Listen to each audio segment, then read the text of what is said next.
Every company has their highs and lows in the eyes of consumers, but unfortunately for Capcom, they have been struggling because just a few months ago, the president of Capcom said he thought game prices were too low and they took aim at PC game modders, but now we see just how they are going to be targeting users who want to use mods and users who create them.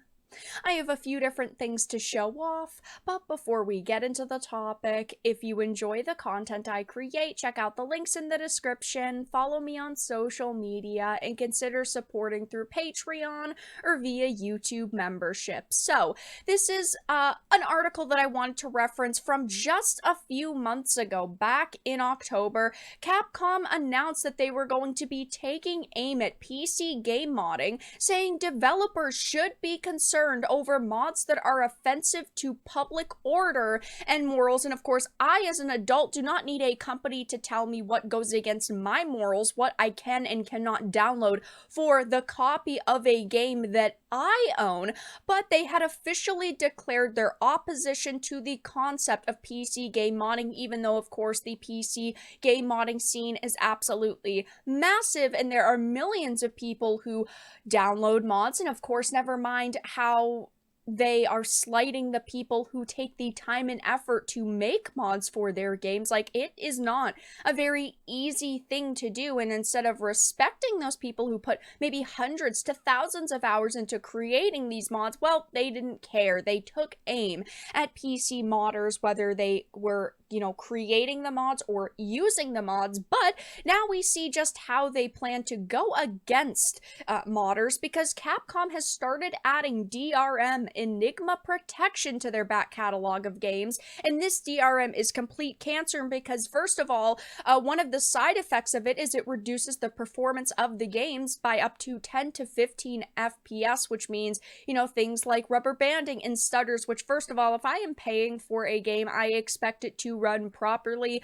I completely understand that sometimes things are going to go awry, sometimes things are going to go amiss, but for the most part, having to deal with something like this that instantly reduces the performance of my game that I paid for is ridiculous. But it means there is no cheat engine and it actually prevents modding, and this is such a massive step for Capcom to take. I mean, obviously Capcom is a massive company with millions and millions of fans.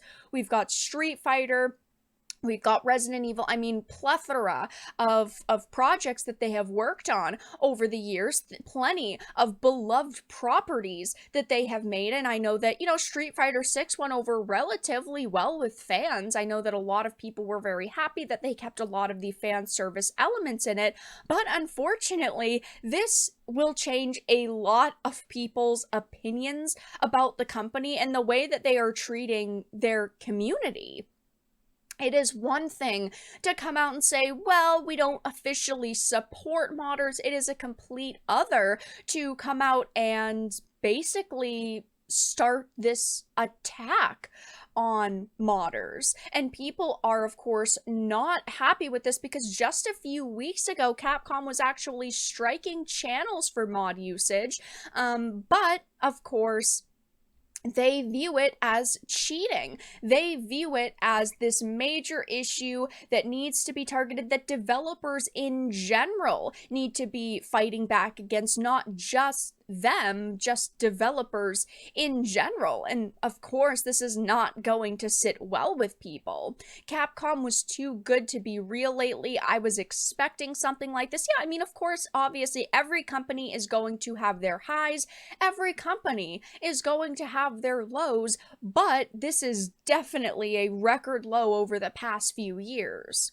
And there are plenty of people out there who will only purchase DRM-free titles and have purchased Capcom games. Because of that, I personally have always supported platforms like GOG because their platform is supposed to offer DRM-free games, even though they've kind of stumbled themselves over the years as well, but being able to buy, download, and keep the install files to play a game wherever and whenever you want is a very appealing option as a gamer, but also being able to do things like download mods is a massive reason why I would play specific games as well. Look at something like Skyrim. If Skyrim did not have mods, it would not be the size that it is today. It would not have that fan base that it does today, and that goes for plenty of other games, including Capcom titles. And of course, this is another big problem with all digital purchases. These companies want an all digital world, but this proves once again that you don't own anything you're buying, because this isn't DRM that was included in the original release. And DRM in one form or another has existed since the beginning of computers, but the point is that it wasn't part of the original game, added in some cases years and years later. So they're changing the functionality of their back catalog after, and you can't stop them because you have the game installed, and even if you own a physical version, it's gonna update the game with the new DRM. What I believe is that if you buy a copy of a game, essentially buying a license for that game, they should have no say in what you do with it as long as you're not violating their copyright or trademark laws. Like, if you own a physical copy, you should be able to sell it, and there should be a way that if you own a digital copy, you can sell it used as well. But unfortunately, Capcom and many other companies like Microsoft, Apple, and video game companies don't want anything like this to ever come true.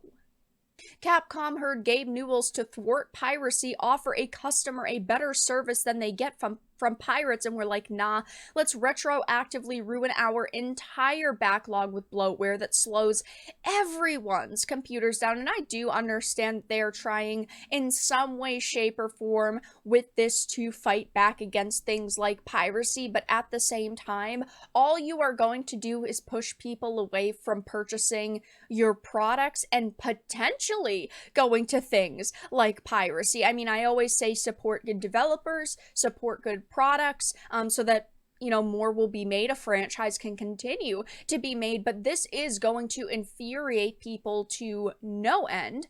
This is a major L for Capcom. They barely gave us anything. Instead are fighting against mods and expect us to pay over $100 for costumes. Yeah, I mean, recently Street Fighter went through a controversy where you ended up having to spend $120 for a full set of cosmetics. I mean, they expect people to pay for things like that, but the base game have, basic features removed from it. Again, the ability to mod, having things like stuttering because of this DRM.